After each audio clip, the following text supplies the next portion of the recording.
and Mr. Ray. Angela is applying to join the library. Listen to the conversation and complete the form below. First, you have some time to look at questions 1 to 5.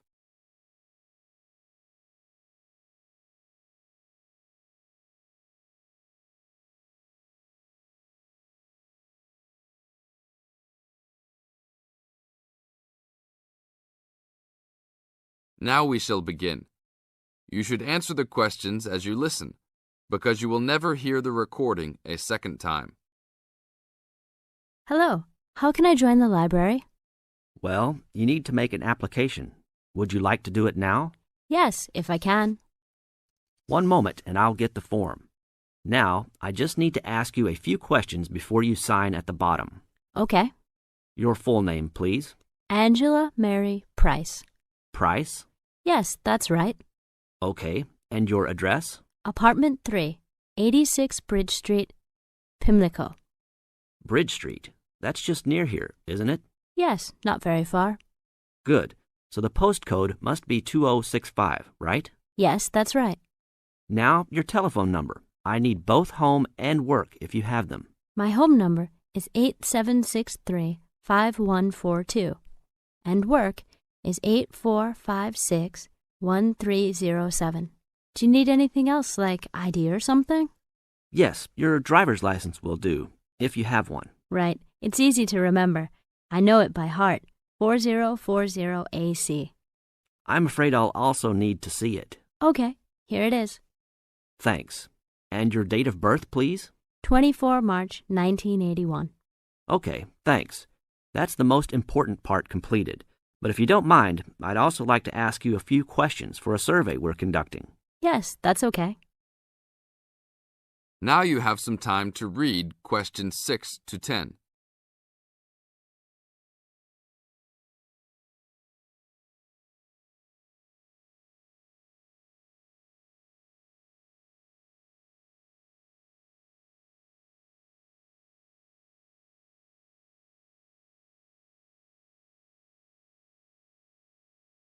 As the conversation continues, answer questions 6 to 10. What kind of books do you like to read? Here's a list to look at. Oh, it varies from time to time, but I always like to relax and learn about other countries I might visit one day. I don't like anything too heavy or serious, unless it's about animals or the environment. I'm not really into sport very much. Anything else? Well, I do like entertaining at home. You know, dinner parties. So I suppose you'll have something for me in that line. The pictures in those books always make me hungry, although they never seem to turn out exactly as they look in the books. Fine. I think that's all I need now, except I need you to sign here on the application form. Oh, and I almost forgot. The membership fee is $20, which is refundable if you no longer stay a member. There you are. Do I sign at the bottom here? Yes, that's right. You can borrow books now if you wish, although your membership card won't be ready until next week. So if you want to borrow today, you can pick up your card when you return your first books. That's if you want to take some now. I think I will, but I'll have a look around first. Okay, take your time. That is the end of part 1. You now have half a minute to check your answers.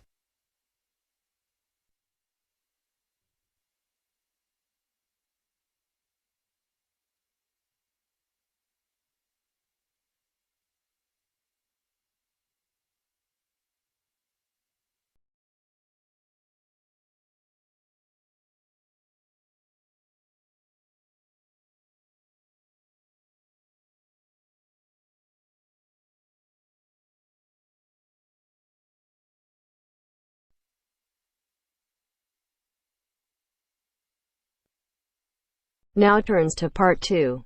Part 2. You will hear a recorded message giving information about an animal park. First, you will have some time to look at questions 11 to 15.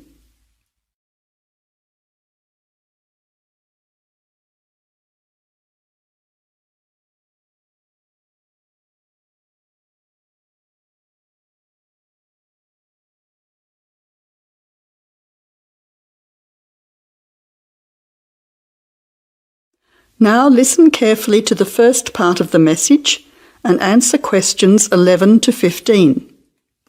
Welcome to the Australian Wildlife Park Information Line. The Australian Wildlife Park is very proudly owned and operated by an Australian family, John and Amanda Brooks, who operate the Australian Wildlife Park with their children, David and Sandra. The family doesn't receive any government assistance. It's solely funded by tourists visiting the park. Thank you for your support and assistance. When the Brooks family purchased the Australian Wildlife Park in 1987, the park housed a small collection of animals and birds on a modest 5-acre or 2-hectare property. A few years later, the park doubled in size when the family purchased the adjoining property. Also, the collection of animals started to boom. In May 2003, the family designed and built a new park in the public open space. Once again, more than doubling in size. The park now features about 200 species with more than 2,000 head of animals, birds and reptiles. Regarding the entry fee, adults pay $23, children aged 3 to 14 pay $10, aged pensioners are $17, and students are $16. One of the great things about the Australian Wildlife Park is that all of the attractions are included in the entry fee. No extra money is needed around the park, so make the most of your experience. All shows, talks, photo opportunities and animal food are included in your entry fee. In addition, the Australian Wildlife Park is open every day of the year from 9 a.m. to 5:30 p.m, except Christmas Day, 25th of December. Before the final part of the message, you now have 20 seconds to look at questions 16 to 20.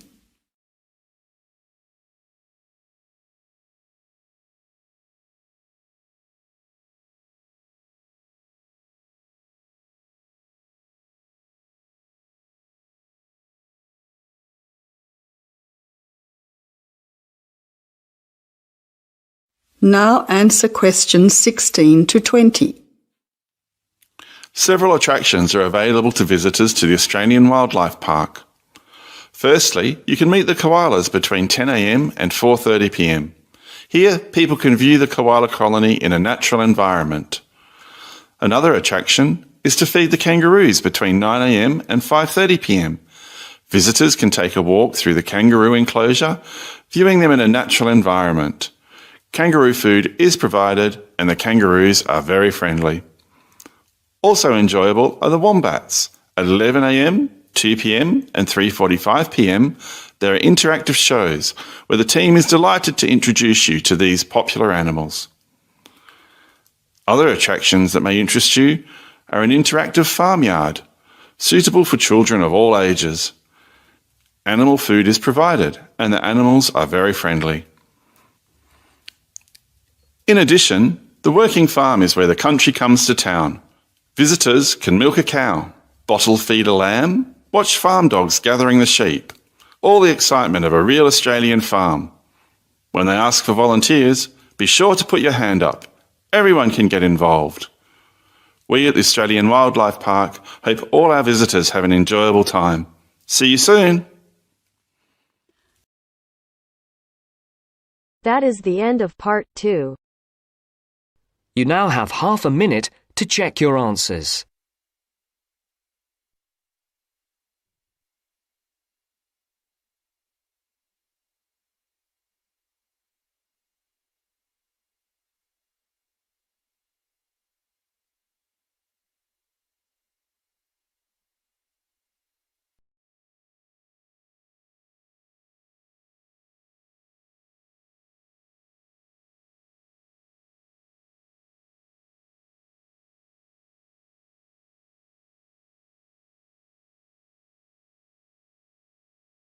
Now turns to part 3.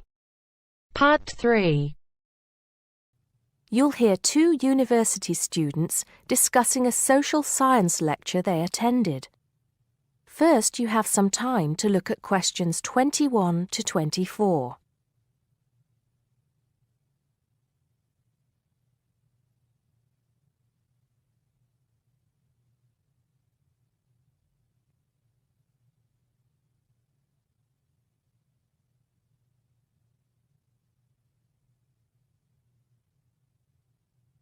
Now listen carefully and answer questions 21 to 24.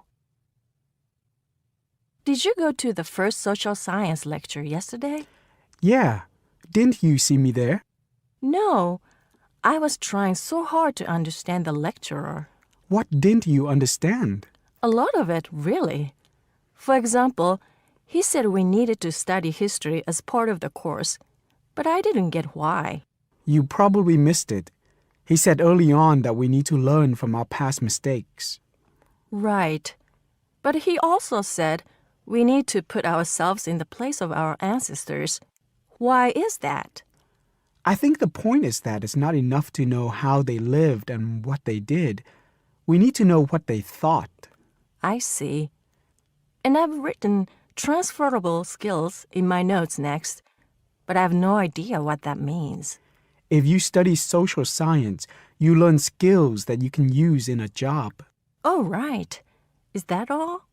Okay, but why is that? The point he made was that in studying social science, you use a flexible and adaptable approach to learning. Before you hear the rest of the conversation, you have some time to look at questions 25 to 30.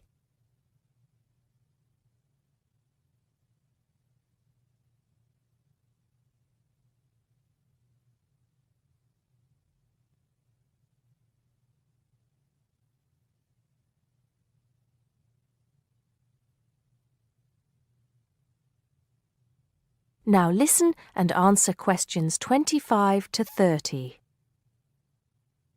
He also kept mentioning all the other subjects we will need to study as part of the course. I didn't write them all down, did you? Some of them. I think I can make sense of my notes. The first one was anthropology, which he said would cover prehistory and archaeology as well. Okay. Then there's economics. I wrote down that this was not meant to mean that we will spend all our time looking at economic theory, but more that we need to see how humans behave. That's good. I don't think I could handle economic theory. He said something about education too, didn't he? Yeah. He said we'll be looking at how cultural information is handed down from one generation to the next through teaching children. He said we'd be focusing on geography too, but I can't really remember which aspects. Can you? I noted it down, I think. Here we are, yes, particularly in relation to urban planning. It's law that I got confused about. I didn't understand why he linked that to economics. I think he meant that laws affect the way wealth is distributed. That makes sense. Now, what are the science wars? Okay, I did get that.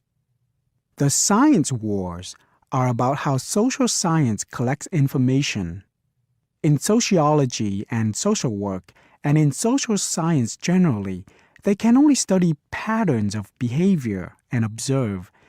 If you compare that to the way scientists work in physics or chemistry, it's very different because they use specific experiments that can be tested and which give concrete answers. Social studies is often accused of being unscientific. That's all. Okay. But it still looks like a good course, doesn't it? You don't have any regrets, do you? None at all. I'm looking forward to it. That is the end of part 3. You now have half a minute to check your answers.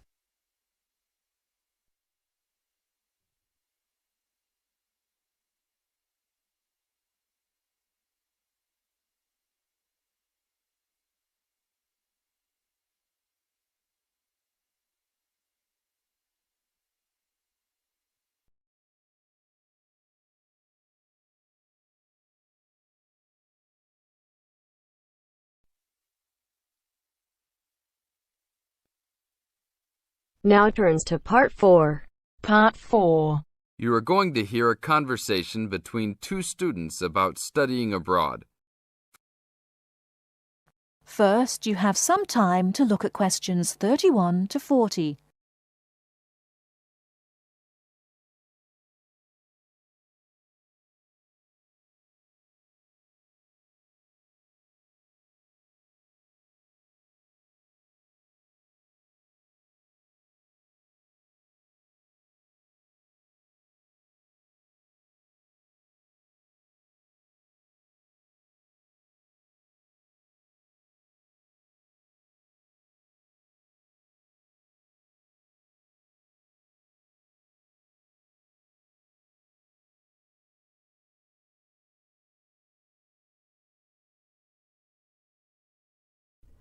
Now, listen carefully and answer questions 31 to 40.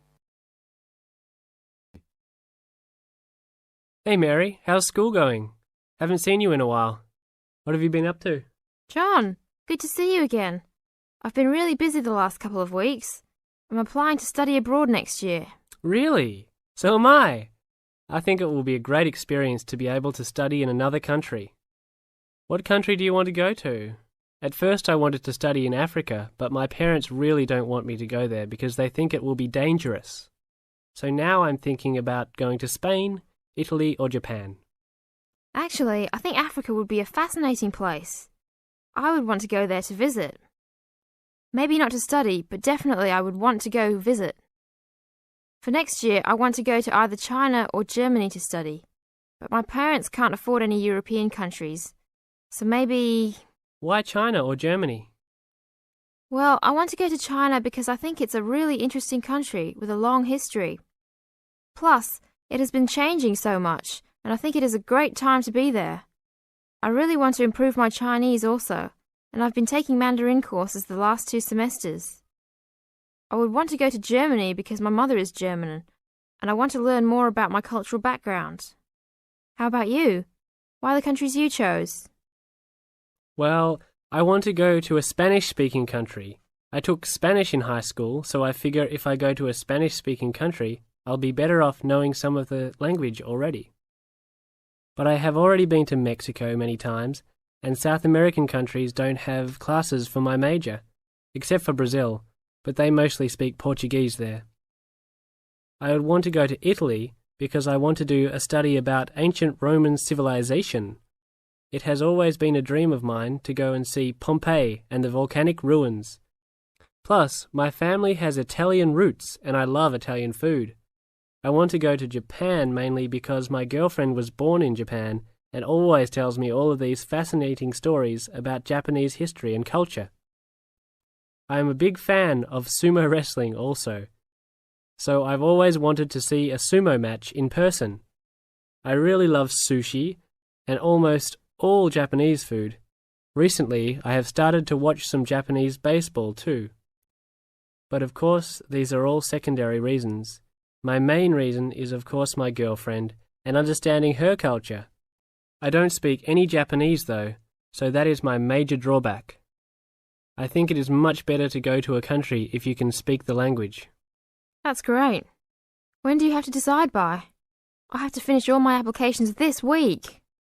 I'm really stressed trying to finish everything, on top of all my schoolwork. I'm almost done with my applications.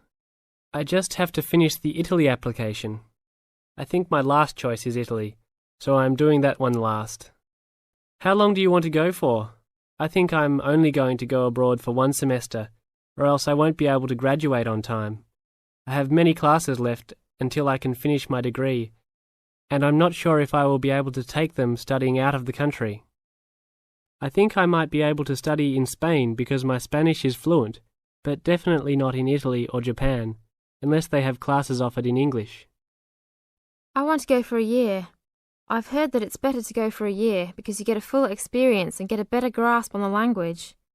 But I understand that most people can't finish their degree in time. It was hard trying to decide which country I would rather go to, but I think my first choice is to go to China. I know Germany will be great also. Either way, I will be thrilled to have the opportunity to study there. What's your first choice? I really don't have one. Actually, I think I'm like you. Just being able to study in another country will be great. Either Japan or Spain will be awesome. Italy will be awesome too. But I've been there a bunch of times, so I think I prefer to go somewhere else. Sounds exciting. We'll have to go to class now. It was great talking to you again. See you around next time? Yeah, sure. See you around.